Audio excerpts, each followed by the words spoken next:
खवाइए सखी, सैया आइए कमाई तब खवाइए सखी।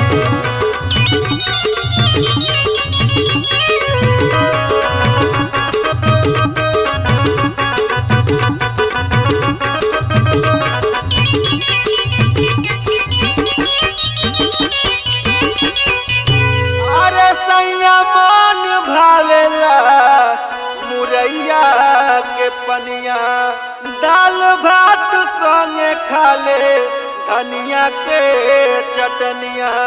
चैत भर राजा के बेनिया डोलाई बैठाइए सखी, बैठाइए सखी। सैया आई है कमाई तब खवाइए सखी, सैया आई है कमाई तब खवाइए सखी।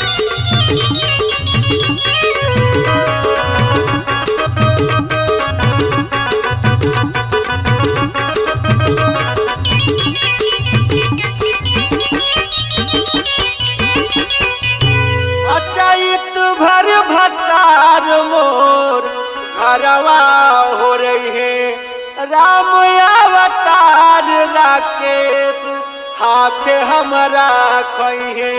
अजित देवरवा संग खाई बैठाई ना लजाइए सखी, ना लजाइए सखी। सैया आई है कमाई तब खवाइए सखी, सैया आई है कमाई तब खवाइए।